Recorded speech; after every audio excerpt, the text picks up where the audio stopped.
வணக்கம் ஃப்ரெண்ட்ஸ், தேநெல்லி தான் பண்ண போகிறோம். அதுக்கு இந்த மாதிரி நெல்லிக்காயை ஃபஸ்ட்டு நம்ம வேக வச்சிடலாம். இட்லி பாத்திரத்தில் வேக வச்சிடலாம். அடுப்பை ஆன் பண்ணிவிட்டு ஒரு 10 நெல்லிக்காயை நம்ம சுத்தம் பண்ணி நான் எடுத்து வச்சுருக்கேன்.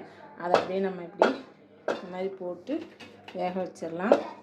தேநெல்லிக்காய் வந்து பார்த்திங்கன்னா கடையிலே கிடைக்கிது.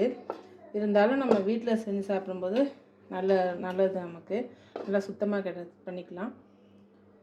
குழந்தைங்களுக்கு இந்த மாதிரி பண்ணி கொடுங்க. அப்போ தான் அவங்களுக்கு அந்த விட்டமின் சி கிடைக்கும்.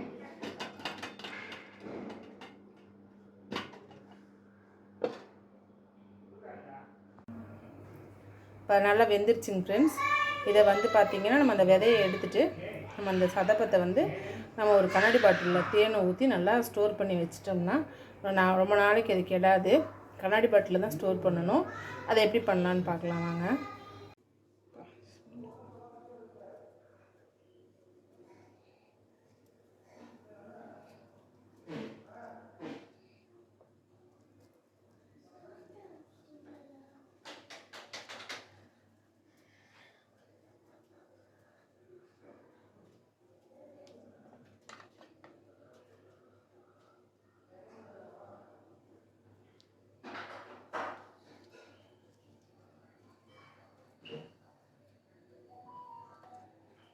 இந்த மாதிரி ஒவ்வொன்றும் நம்ம எடுத்துகிட்டு அந்த விதையை நீக்கிட்டு நம்ம சதையை மட்டும் எடுத்து இந்த மாதிரி பண்ணி வச்சுக்கோங்க. இந்த அளவுக்கு சதைப்பத்து கிடச்சிருக்குங்க ஃப்ரெண்ட்ஸ். இதை அப்படியே நம்ம வந்து கண்ணாடி பாத்திரத்தில் ஸ்டோர் பண்ணி கொஞ்சம் தேனை ஊற்றி நல்லா வச்சிடலாம். இங்கே பாருங்கள் ஃப்ரெண்ட்ஸ், நல்லா சூப்பராக ரெடி ஆயிடுச்சு தேன் நெல்லிக்காய். இந்த மாதிரி நீங்களும் ட்ரை பண்ணி பாருங்கள். விட்டமின் சி சத்து அதிகமாக இருக்கிற நெல்லிக்காயை வந்து நம்ம வந்து அதிகமாக சேர்த்துக்கிறது உடம்புக்கு நல்லது.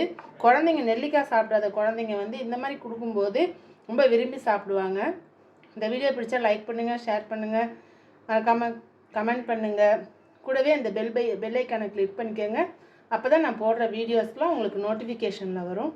தேங்க்யூ ஃபார் வாட்சிங்.